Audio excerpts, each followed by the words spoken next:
Pelo sinal da Santa Cruz, livrai-nos Deus, nosso Senhor, de nossos inimigos. Em nome do Pai, do Filho e do Espírito Santo. Amém. Meu Senhor e meu Deus, creio firmemente que estás aqui, que me vês, que me ouves. Adoro-te com profunda reverência, peço-te perdão dos meus pecados e graça para fazer com fruto este tempo de oração. Minha Mãe Imaculada, São José, meu Pai e Senhor, meu anjo da guarda, intercedei por mim.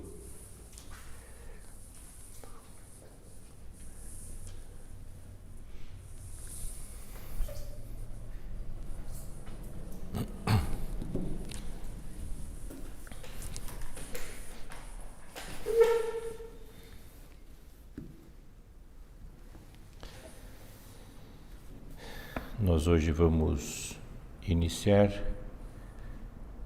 a segunda parte das nossas meditações, o segundo ciclo das nossas meditações sobre as virtudes humanas. Na primeira parte já tínhamos visto a importância dessas virtudes, como aquelas estacas que são fincadas no chão para construírem em cima delas um prédio, uma armação. Então, essas estacas são as virtudes nas quais nós construímos a nossa maturidade, construímos a nossa personalidade. Um homem de caráter é um homem que tem essa base forte, tem essa base firme. E como agora estamos iniciando esse segundo ciclo, nós vamos ver assim mais claramente algumas virtudes que eu gostaria de comentar.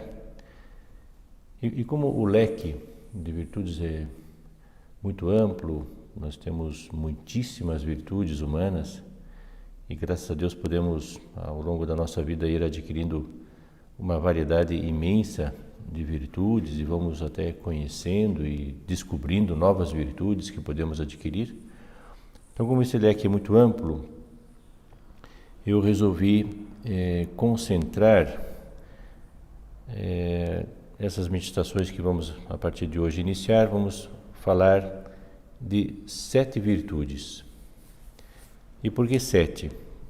Porque nós sabemos que nós temos dentro da nossa alma, dentro do nosso ser, nós temos 7 vícios capitais que nós conhecemos. São esses vícios, uma espécie de um vírus, né, que ao nascermos nós já os adquirimos, né, em função do pecado. Então esses vícios estão sempre conosco, né? Então são vícios, e como qualquer vício, são hábitos maus, né?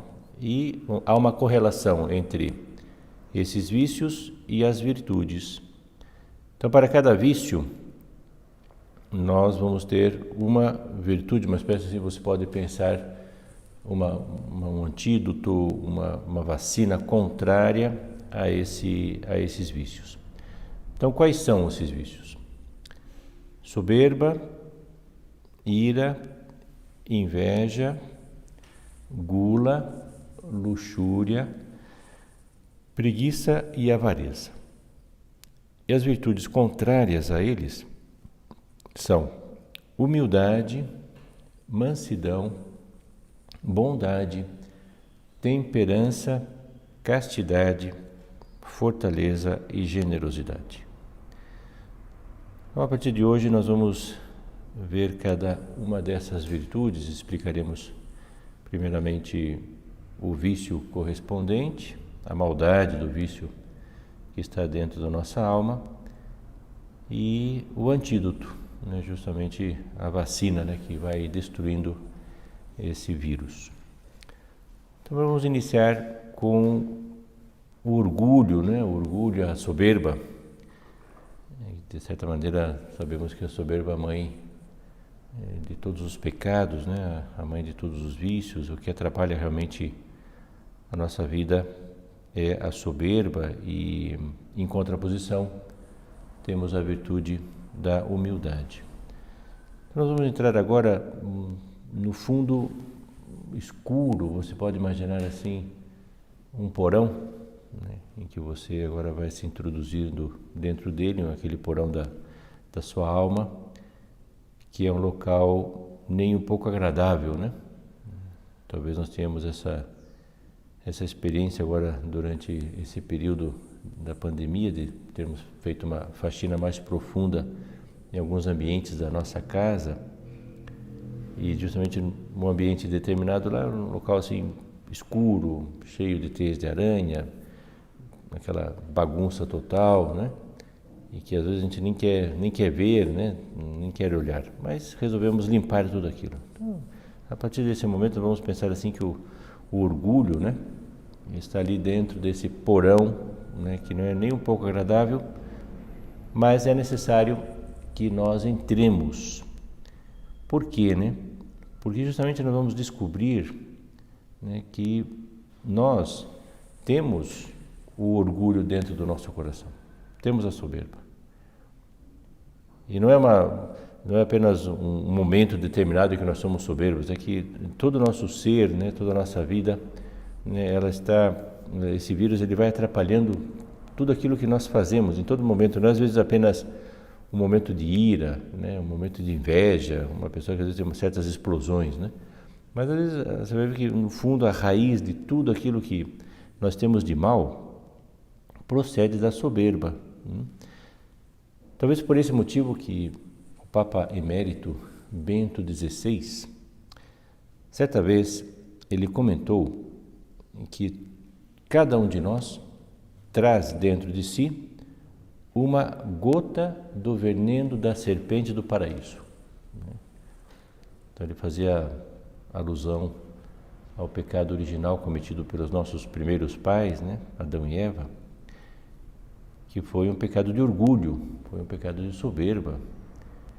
E então justamente esse momento em que a serpente, né, ela vai diretamente ao ponto chave, né, em que propõe a Eva que se ela comesse do fruto da árvore da vida que estava proibido por Deus, ela seria como Deus, conheceria o bem e o mal. Então foi um ato de desobediência, né? Depois também, ao mesmo tempo, daqui a pouco já também o seu próprio marido, né, também desobedeceu a Deus. Então todos nós aqui levamos dentro de nós um pouquinho da gota, né, que atrapalha, a gota desse veneno que de certa maneira se prolifera dentro do nosso ser. Quando o homem se rebela contra Deus, né, o homem se fecha, quando o homem olha para si mesmo, tem uma espécie de culto ao seu egoísmo, tudo está em torno do homem, né? Ele não aceita nenhuma interferência, ele não aceita nenhuma opinião, ele não muda de comportamento, não muda, a sua cabeça está focada num aspecto e ele não abre mão daquilo, ele quer ter uma independência, né? Quantas pessoas hoje em dia que têm uma independência de Deus, né? Que é algo destrutivo na alma daquela pessoa, né? Quantas vezes que nós percebemos isso dentro do nosso ser, né? Dentro da nossa alma, né? Talvez por esse motivo que quando nós olhamos a Sagrada Escritura, em particular no livro do Eclesiástico, há uma frase assim que chama muita atenção. É um livro do Antigo Testamento, né? Que diz assim: o orgulho é odioso diante de Deus e também diante dos homens. E é o princípio de todo pecado. Então, a própria Sagrada Escritura já confirma, né, assina embaixo, dizendo-nos que o orgulho é algo que Deus odeia. Se nós podemos dizer assim que Deus odeia alguma coisa, né? Porque Deus é toda a bondade, né? Mas é uma coisa que Deus rechaça, né? Que Deus não gosta, que Deus não quer nem ver na frente, digamos assim. É justamente a soberba, né? Porque a serpente, né, que é o próprio demônio, o demônio em si, né, é orgulhoso, o demônio em si ele tem uma soberba assim violenta, né, de querer levar todas as pessoas contra Deus, né? E é um ser, né? Que é um ser que está fazendo de tudo para destruir aqueles que estão diante de Deus, né? Então, o orgulho, né, diante de Deus é o odioso, né? E quantas pessoas hoje em dia que bebem do veneno dessa serpente, né? Quantas pessoas que às vezes não percebem que há um princípio de maldade dentro do seu ser, porque não aceitam as coisas de Deus, né? Dizendo-nos, por exemplo, que a religião já era, né? Você ainda acredita em religião, né? Você ainda acredita que existe uma verdade, né? Você ainda pensa, né, que existe o certo do errado, né? E outras pessoas que às vezes, né, se deixam levar por tantas teorias, por tantas coisas complicadas. Aquele que não acredita em Deus acredita em qualquer coisa, né? Então as pessoas se agarram, né? Se agarram a alguma coisa uma energia, se agarram a algo que prevê o futuro, né? As pessoas não querem se agarrar a isso, né? E buscam essas coisas todas, né, que são ridículas, né? Porque não estão com Deus. Então, quando a igreja fala alguma coisa, quando a igreja comenta alguma coisa, né, então essas pessoas fogem, né? Elas não querem mudar a sua posição, né? São pessoas autossuficientes, são orgulhosas, né? Pensam que tem, como nós falamos, o rei na barriga, né? Pessoas que não defendem a verdade, que não aceitam a verdade, que censuram tudo, né? Então é odioso, né? Odioso diante de Deus, né? O ser humano que quer a independência. E também é odioso, como nos diz a Sagrada Escritura, odioso diante dos homens, quer dizer, entre nós. É impressionante, né? Às vezes quando nós encontramos uma pessoa orgulhosa, que só atrapalha o ambiente, né? Que numa reunião não consegue abaixar a cabeça, não aceita a opinião dos demais, quer impor o seu modo de proceder, o seu modo de ser, o seu modo de pensar, né? E não abre mão daquilo, né? Então é uma pessoa que quer ser ainda, quer uma espécie de um grito do Ipiranga, né? A soberba, às vezes, ela tem isso, né? Uma espécie de, puxa vida, eu quero impor aqui a minha posição, né? Então atrapalha tudo, né? Certa vez um autor dizia que ele comparava o coração nosso a um instrumento de corda. Quando as cordas são tocadas pela bondade, então sai de dentro do coração notas de amor, né? Notas suaves, notas que acalmam. Quando quem toca é orgulho, saem do coração notas desafinadas de discórdia, mágoa, raiva, inveja, incompreensão, né? Falta de amor ao próximo, né? Então, às vezes, o nosso orgulho toca o nosso instrumento do coração e, às vezes, deixamos nos levar, né? E desrespeitamos os outros, né? E não aceitamos algo diferente daquilo que nós pensamos, né? E às vezes somos pessoas muito sensíveis, pessoas que reclamam de tudo, né? E que estão sempre aí com melindres, né? Puxa, qualquer coisa que fizeram contra mim, então já ficamos, né, com aquela sensibilidade exagerada, né? E depois, ainda às vezes somos teimosos, julgamos os demais, né? Desprezamos o ponto de vista, queremos que a nossa última palavra seja sempre nas discussões, né, seja aquela que vence, né? E se nós não vencemos, então ficamos mais chateados ainda, mais aborrecidos, né? Então, veja bem, o orgulho dentro de nós é algo que atrapalha a convivência humana. Nesse período que agora muitas famílias estiveram mais juntas, né, do ponto de vista assim sobrenatural, mesmo humano, eu considero como algo que foi muito providencial para as pessoas estarem juntas e conversarem, dialogarem. Mas também, sem dúvida nenhuma, eu garanto que nesse período houve muitos atritos, tivemos muitos atritos. E se nós, às vezes, não soubemos administrar esse abrir mão, né, do meu posicionamento, do meu modo de ser, de fazer isso, de fazer aquilo, de fazer dessa forma, fazer de outra forma, né? Então, se eu não abrir mão e fomos teimosos, então o ambiente da família ficou deteriorado, né? Começamos a tocar um instrumento do orgulho, né? Então houve inveja, né? Houve falatório, houve fofoca, né? Nos queixamos, dissemos assim: pois eu não sou compreendido, que porcaria, que não fiquei bem, fiz papel de ridículo, e não consigo perdoar, e tenho esses ressentimentos dentro do coração. Então é todo esse espírito, né, interno que atrapalha muito a nossa vida, né? Muitas vezes problemas, né, até psicológicos, né, são causados por esse mar, né, um mar assim revoltoso, do orgulho que está dentro da nossa alma, né? Essa serpente, né, que nos diz o Papa Emérito Bento XVI, essa serpente que deixou essa gota, né, dentro da sua alma, e essa gota aí do veneno foi se espalhando, né, foi contaminando toda a sua vida, né?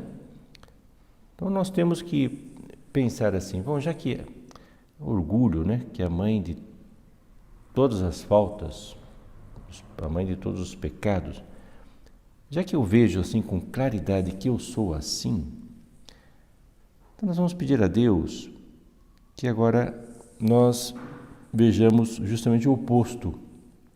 Dizer a Deus, dizer a Nosso Senhor que está aqui comigo agora, né?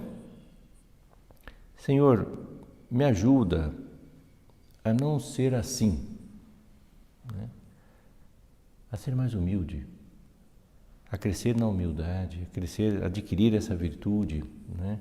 Uma virtude que vai sendo adquirida com o passar do tempo, né? Com o passar dos anos, né? Então é bonito nós vermos como Deus vai ficando contente. Se Deus odeia a soberba, Deus ama a humildade. Por isso que também nos diz ainda o livro da Sagrada Escritura, aqui no caso o livro dos Provérbios, né, que Deus resiste aos soberbos e concede a sua graça aos humildes. Bonito, né, de nós percebemos como Deus é assim, né? Deus é humilde. O próprio Cristo, ele nos dizia de uma forma assim muito clara, né, que devemos imitá-lo em muitas coisas, mas fundamentalmente devemos imitar a Cristo na humildade e na mansidão, né? Aprender de mim, né, dizia Nosso Senhor, que sou manso e humilde de coração, né?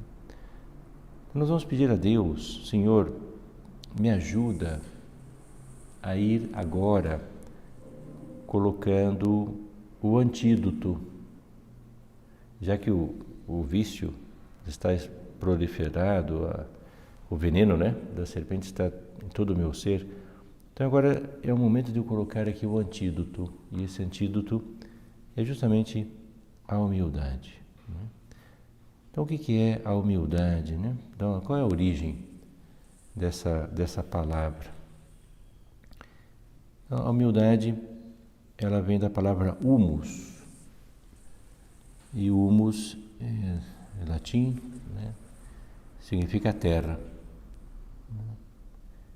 Significa pó. Então, humilde é aquele que reconhece o seu nada, reconhece a sua contingência, é aquele que se reconhece pouco diante de Deus. Humilde é aquele que olha para baixo, né?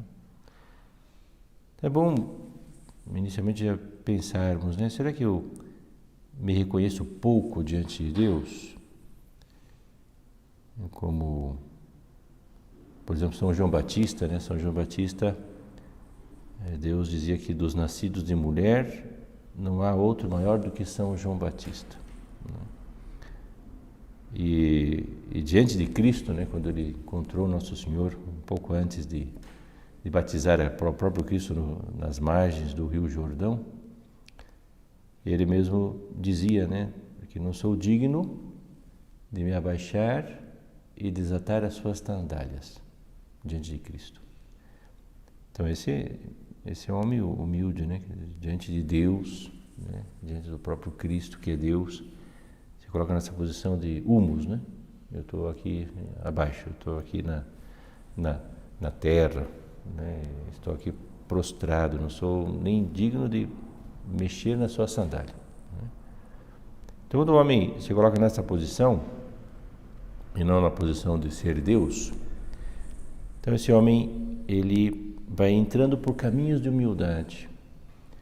E é o que aconteceu, por exemplo, com aquele centurião romano, um outro episódio na vida de Nosso Senhor, em que esse centurião romano pediu a Cristo que Cristo fosse até a sua casa para curar um doente, curar um servo seu.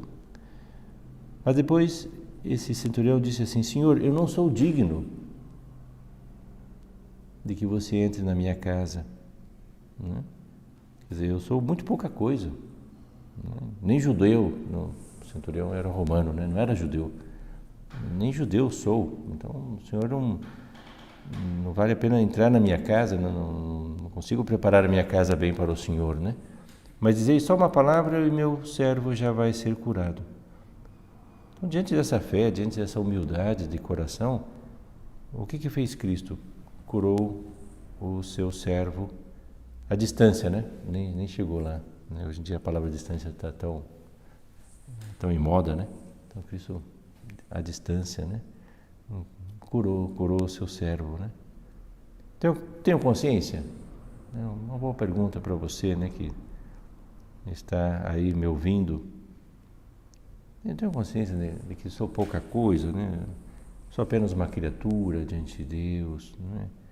Tudo aquilo que eu tenho, Deus me deu, né? A sua inteligência, né? O seu ser, né? A sua estrutura física, a sua família, né?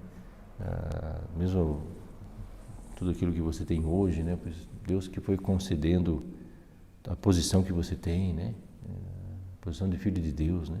Então tudo Deus, né, foi lhe concedido isso com o passar do tempo. Então, quem sou eu, né? Pouca coisa que eu sou, né? Por isso que São José Maria, num ponto de caminho, ponto número 600, ele dizia assim: tu, soberba, de quê? Perguntava São José Maria. Né? Então, soberba, né? Puxa, mas de que você tem soberba? Da sua inteligência, pois. Inteligência dada por Deus para que você possa desenvolver pela sua, sei lá, beleza física, né? Pois Deus te deu essa beleza, né? Você apenas está administrando, né? Pelos sucessos que você teve, né? Deus foi te concedendo esse sucesso ao longo da sua vida, né? Por isso, mas soberba de quê? Pergunta diante de Deus, né? Do que você tem soberba, né? Então nós temos que ir pensando que muitas vezes nós somos contra Deus. A tentação que Adão e Eva receberam da serpente foi justamente essa, né? Vocês vão ser Deus, né? Se comerem do fruto da árvore, né? Então é uma pena, né? Uma pena que muita gente vai por esse caminho e fica triste, né? Vamos por outro caminho, né? Vamos pensar que diante de Deus eu sou muito pouca coisa, né? Diante de Deus eu necessito de Deus, não sou independente de Deus, né? Hoje mesmo nós vemos ainda que a medicina não conseguiu, né, assim, algo eficaz, né, contra esse vírus, né? Então pensar, puxa, todo mundo estudando, todo mundo trabalhando, todo mundo pensando, e são meses, né? São meses e meses que ainda não conseguimos nada eficaz, né? Vamos rezar que consigamos, né? Eu acho que realmente vamos conseguir, mas que pobreza que nós somos, né? E diante de uma coisa tão pequena, pois não conseguimos vencer, simplesmente não conseguimos. E Deus permitiu tudo isso para quê, né? para que vejamos que é Ele quem está comandando tudo, né? Quais são os passos que eu aconselho para que você possa ganhar a humildade? Então, o primeiro passo vem nos dado pelo próprio São José Maria Escrivá, no ponto 594 de Caminho, em que ele diz assim: não és humilde quando te humilhas, mas quando te humilham e o aceitas por Cristo. Quando te humilham, né? Quando as pessoas dizem e falam dos seus defeitos, quando você erra, né? Então no caso é Deus que está te humilhando, né? Então diante de todos os fracassos que nós temos, né? Diante de todos os comentários que fazem de nós, né? Nós vamos percebendo que não somos perfeitos, né? E nem você nunca vai ser perfeito, né? Esquece disso, isso atrapalha a sua vida, né? Atrapalha o seu relacionamento com os outros, né? Então Deus permite a humilhação, né? Então quando apareça uma ocasião assim de um esquecimento, de um atraso, né? E permite um fracasso profissional, né? Permite um rótulo, né? Às vezes que acabam colocando no seu ser, né? No seu modo de ser, porque é esquecido, porque é voado, porque é desorientado, porque se perde nas ruas, né? Mesmo que com o Google Maps ou Waze, ainda se perde, né? E não sabe dirigir direito, né? E é confuso. Então, às vezes, uns rótulos, né? Lógico, nunca devemos colocar rótulo em ninguém. Mas fazem comentário de nós, né? Né? Temos essa ira, temos esse modo de ser, que não sorrimos, né? E as pessoas comentam, né? Na sua casa mesmo, né? Em casa, às vezes comentam, né? E o pai comenta uma coisa e o filho comenta outra coisa do pai, né? Lógico, com todo respeito, né? Mas sem dúvida nenhuma os nossos defeitos são claros, não é verdade? Então chama a atenção nossos defeitos. As pessoas comentam. Então é bom às vezes ouvir, né? Saber ouvir. Às vezes se é uma pessoa só que está falando, pode ser que ali seja uma espécie de fake news, né? Mas se é uma, outra, várias pessoas falando a mesma coisa, humildade em aceitar, né? Havia uma personagem, né, de quadrinhos, personagem antiga aí, né? Que talvez você já tenha visto, a Mafalda, que era uma menininha ali, gordinha, muito simpática, né? Tinha várias historinhas dela. Ela tinha um irmão chamado Guilherme. E certa vez ela encontrou o seu irmão chorando de uma forma desconsolada, assim, né? E ela pergunta para o irmão assim: o que aconteceu, Guilherme? E o Guilherme disse assim: olha, está me doendo os pés. A Mafalda olha para os pés do garoto e lhe explica: claro, Guilherme, você colocou os sapatos trocados no pé. Está ao contrário. Então, nesse momento, o Guilherme, depois de comprovar o fato indiscutível, abriu um berreiro ainda maior. E a Mafalda o interrompe: mas e agora? Por que está chorando? É que agora está me doendo o meu orgulho. Deus permite isso conosco, né? Uma coisa tão simples, banal, ridícula. Às vezes acontece tantas coisas ridículas na nossa vida, em que nós erramos, simplesmente erramos, né? E todo mundo percebeu, e todo mundo viu, né? Então, aquilo ali é um momento de vai doer orgulho, pois cresce na humildade. É um momento de, puxa, eu sou assim, né? Eu preciso lutar. Bom, eu tenho que lutar, né? Já tínhamos visto numa das meditações que não podemos dizer que eu sou assim. Não, está me faltando melhorar nesse defeito. Sim, preciso arrancar esse defeito. Mas, sem dúvida nenhuma, você atua dessa maneira, né? Então Deus permite, né, para nós, crises econômicas, desemprego, às vezes nos custa, né, levar as coisas, os nossos erros, tudo isso são misérias que Deus permite para que você cresça. Então esse é um passo importante, né? Aceitar tudo isso, né? Depois há outros passos, que agora também já terminou o nosso tempo, mas esse era o principal que eu queria transmitir a vocês. Mas outros passos, como por exemplo colocar-se diante de Deus, né? Ver que Deus é suma bondade, falar com Deus dizendo para Deus, né? Olha, eu sou muito pouca coisa, né? Interiormente, né? Fazemos esse esforço de nos colocarmos nessa posição de criaturas, né? Enfim, mas se vamos por esse caminho de aceitar essas humilhações que Deus permite, né, para a nossa vida, e se nós aceitamos com alegria, né, e vemos ali que não somos o rei de nada e abrimos mão da nossa opinião, né, talvez você possa até pensar assim, poxa, mas em casa se eu toda hora estou forçando um caminho, então talvez agora, hoje, né, eu não vou forçar, eu vou aceitar, não é pecado, né, aquilo que estão me propondo não é pecado, então aceita com humildade. Sem dúvida nenhuma, a rainha que nos apresenta a Deus como exemplo de humildade é Nossa Senhora.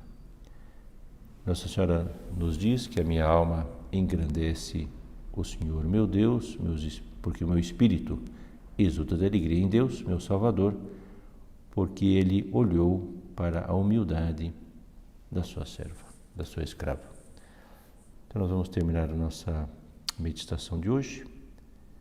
Que Nossa Senhora nos ajude, né, a vermos com claridade a nossa soberba, mãe de todos os pecados, e que nos ajude com a graça de Deus a estarmos superando, né, esse vírus, né, para que possamos crescer na grande virtude que será um bem para a nossa alma, a virtude da humildade.